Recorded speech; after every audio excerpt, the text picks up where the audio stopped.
Honourable member for Innisfail Sylvan Lake, followed by the Honourable member for Edmonton Southwest.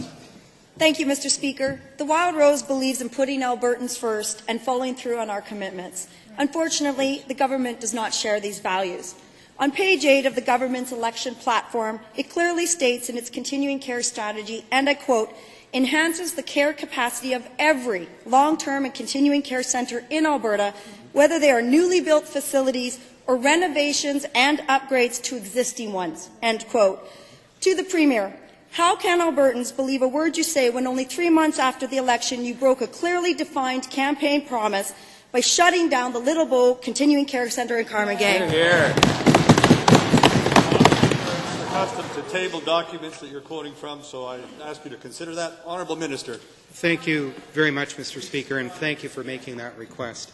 This government has not, Mr. Speaker, failed to deliver on its commitment to Albertans with respect to continuing care. As was asked and answered in the House yesterday, Alberta Health Services made a decision regarding a particular continuing care facility in Carmagay, one of the oldest facilities in the province. And, Mr. Speaker, we discussed yesterday in the House the reasons that led to their decision. The fact of the matter is, Mr. Speaker, that in the last year alone, over 120 net new continuing care beds have been opened in the south zone of Alberta. And as honourable members should also know, the new beds that we are building today are capable of delivering all levels of care to Albertans, Mr. Speaker, including long-term care. Thank you, Mr. Speaker. Given that the government's campaign platform clearly states a promise to build 1,000, and I quote, long-term care spaces, end quote. Right. Does the Minister of Health accept the AHS definition of long-term care as around-the-clock, 24-hour registered nursing care? Hear, hear.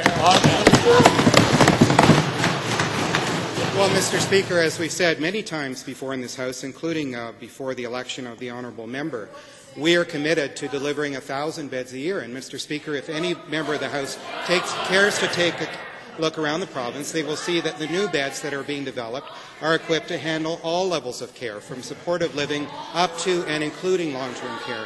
This supports aging in place, Mr. Speaker. Excuse me, this is the principle. I hesitate to interrupt, but again, interjections are not on, and excuse me, no interruptions, including when I'm speaking. Please, Honourable Member for Edmonton Centre, please.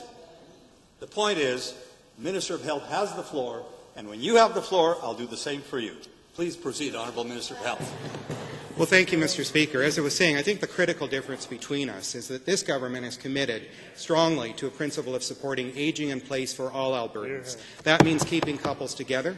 That means not forcing people to move facilities when their care needs change. That means supporting families and communities, Mr. Speaker. Honourable Member.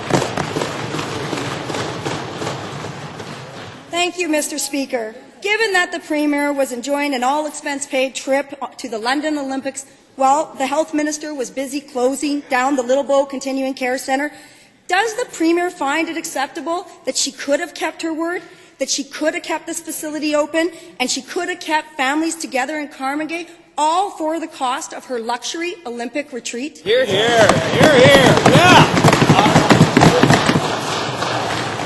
Well, Mr. Speaker, other than commenting on the disrespectful nature of the question and the fact that the Premier is not in the House today and the fact that the question doesn't concern public policy in the remotest respect, I'd say to the honourable member once again, this government is committed to supporting modern approaches to continuing care for seniors that allows them to age in place and stay together in their own communities.